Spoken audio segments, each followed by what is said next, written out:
রাজকুমার, আজ আমাদের বাসর। সাদিয়া জাহান প্রভা বাংলাদেশের বিনোদন জগতের একটি পরিচিত মুখ। তার অভিনীত নাটক, টেলিফিল্ম ও মডেলিং কর্মের মাধ্যমে তিনি দর্শকদের মন জয় করেছেন। শর্ত ভঙ্গ করা যাবে না।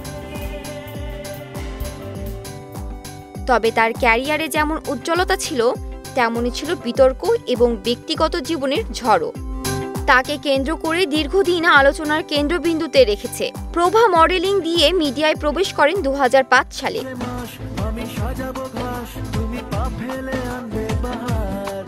এরপর থেকে বিভিন্ন নাটকে অভিনয়ের মাধ্যমে জনপ্রিয়তা লাভ করেন।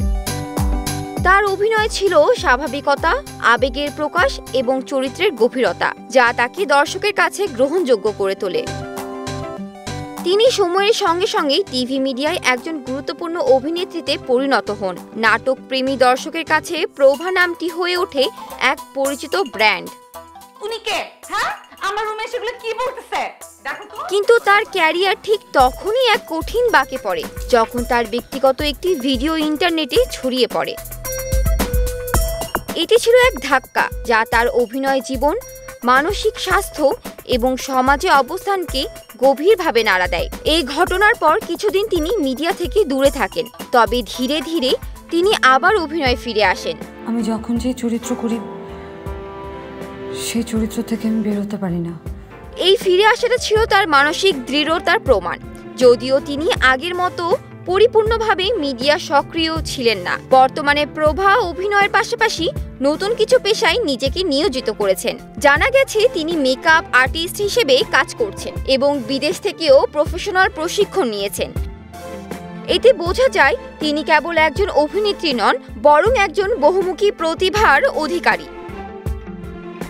সম্প্রতি তিনি সামাজিক যোগাযোগ মাধ্যমে কিছু পোস্ট দিয়ে আবারও আলোচনায় এসেছেন। তিনি অভিযোগ করেছেন, কিছু ব্যক্তি বা প্রতিষ্ঠান তার অনুমতি ছাড়া তার ছবি ও ভিডিও ব্যবহার করেছে, যা আইনি এবং নৈতিকভাবে সম্পূর্ণ অন্যায়। এ নিয়ে তিনি আইনগত পদক্ষেপের কথাও বলেছেন। কিছু হবে না, এত মেয়েরা থাকে এখানে, কিচ্ছু হবে না। আর এখানে যখন তখন ক্রাইম হয়। এছাড়া প্রেম, সম্পর্ক এবং পুরনো সম্পর্ক নিয়ে কিছু খোলামেলা বক্তব্য তাকে আলোচনায় রেখেছে। একটি সাক্ষাৎকারে তিনি স্পষ্টভাবে বলেন, প্রেমিক যখন বিশ্বাস ভঙ্গ করে তখন সে শত্রুর চেয়েও কম নয়। এই বক্তব্য সামাজিক মাধ্যমে অনেকের মধ্যে আলোড়ন ছড়ায়। সাদিয়া জাহান প্রভার জীবন ও ক্যারিয়ার বাংলাদেশের শোবিজ অঙ্গনের এক জটিল চিত্র তুলে ধরে। তার উত্থান যেমন শিক্ষণীয়, তেমনি তার পতনও পুনরায় ঘুরে দাঁড়ানোর চেষ্টা অনেকের জন্য অনুপ্রেরণা হতে পারে। আজকের দিনে তিনি শুধুমাত্র একজন অভিনেত্রী নন, বরং একজন সংগ্রামী নারী, যিনি নিজের জীবনকে নতুন করে গড়ে তুলেছেন নিজের নিয়মে, নিজের শক্তিতে। একটা সেলফি দিলে আপনার সাথে? হ্যাঁ, ঠিক আছে। ও মাই গড।